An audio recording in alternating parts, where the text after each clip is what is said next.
Bismillahirrahmanirrahim. Assalamualaikum warahmatullahi wabarakatuh. Innalhamdulillah nahmaduhu wa nasta'inu wa nastaghfiruh wa na'udzu billahi min syururi anfusina wa min sayyiati a'malina. May yahdihillahu fala mudilla lahu wa may yudlil fala hadiya lahu. Asyhadu an la ilaha illallah, asyhadu anna Muhammadan abduhu wa rasuluh. La nabiyya wa la rasula ba'dahu, amma ba'd. Kembali lagi bersama saya Rahmat Maulana. Di sini akan menjelaskan bagaimana cara bekerja blockchain. Langsung saja. Pengertian blockchain. Blockchain adalah teknologi yang digunakan untuk mencatat transaksi dan informasi dalam bentuk rantai blok terhubung. Ini tidak hanya terbatas pada mata uang digital, tapi juga dapat mencakup berbagai aset dan informasi keuangan lainnya. Setiap blok dalam blockchain berisi sejumlah transaksi yang telah diverifikasi. Setiap transaksi memiliki data yang terkait dan dicatat dalam bentuk hash. Masih dalam proses enkripsi yang data yang penting dalam blockchain, algoritma hashing seperti SHA-256 digunakan untuk mengubah data menjadi kode unik yang disebut hash. Hash ini memungkinkan identifikasi cepat dan efisien dari data dalam blok. Setiap blok dalam blockchain terhubung ke blok sebelumnya melalui hash. Ini berarti jika ada modifikasi pada blok sebelumnya, hash akan berubah dan mempengaruhi blok-blok berikutnya. Hal ini memastikan integritas data dalam blockchain.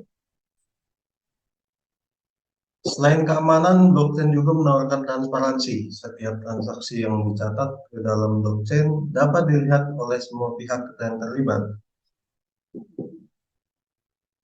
tetapi tetap mempertahankan kerahasiaan identitas individu yang terlibat dalam transaksi. Blockchain tidak hanya digunakan dalam keuangan, tapi juga memiliki berbagai aplikasi potensial di berbagai industri seperti logistik, perawatan kesehatan, rantai pasokan, dan lainnya. Potensi penggunaan blockchain yang luas membuatnya menjadi teknologi yang menarik dan berkembang pesat. Blockchain menggunakan mekanisme konsensus untuk memvalidasi transaksi. Ada beberapa algoritma konsensus yang digunakan dalam blockchain termasuk proof of work dan proof of stake. Dalam proof of work, para penambang memecahkan teka-teki matematika yang kompleks untuk memvalidasi transaksi dan menambahkan ke dalam blok baru. Dalam proof of stake, validator yang memiliki jumlah koin tertentu dapat memvalidasi transaksi berdasarkan kepemilikan mereka. Smart contract adalah komponen penting dalam blockchain. Smart contract adalah program komputer yang mengeksekusi perjanjian kontrak secara otomatis ketika kondisi yang ditetapkan terpenuhi.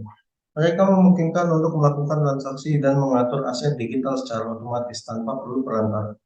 Blockchain dapat meningkatkan keamanan dan privasi data karena setiap transaksi yang dicatat dalam blockchain tidak dapat diubah. Informasi yang disimpan di dalam cenderung lebih aman daripada sistem tradisional yang rentan terhadap perubahan atau modifikasi. Teknologi blockchain juga dapat memfasilitasi proses verifikasi yang lebih cepat dan efisien. Dalam sistem tradisional, verifikasi transaksi sering melibatkan pihak ketiga yang memerlukan waktu dan biaya. Dalam blockchain, verifikasi dilakukan oleh jaringan yang terdistribusi, mengurangi kebutuhan dan perantara dan mempercepat proses. Blockchain memiliki potensi untuk mengurangi biaya transaksi dan meningkatkan efisiensi dengan menghilangkan perantara dalam banyak proses bisnis seperti pembayaran internasional atau aset. Blockchain dapat mengurangi biaya yang terkait dengan biaya administratif dan pemrosesan transaksi. Beberapa tantangan yang dihadapi oleh teknologi blockchain termasuk skalabilitas, interoperabilitas, dan antar platform blockchain, serta kekhawatiran terkait privasi keamanan, namun terus dilakukan penelitian dan pengembangan untuk mengatasi kendala-kendala ini dan meningkatkan teknologi blockchain. Selain blockchain, ada banyak mata uang digital lain yang digunakan teknologi blockchain yang dikenal sebagai altcoin. Contoh populer dari altcoin termasuk Ethereum, Ripple, dan Bitcoin. Penerapan blockchain terbatas pada sektor bisnis, tidak terbatas pada sektor bisnis. Teknologi ini juga digunakan dalam proyek-proyek sosial seperti pemungutan suara elektronik yang aman dan transparan, pemastian asal-usul produk, serta manajemen identitas data pribadi.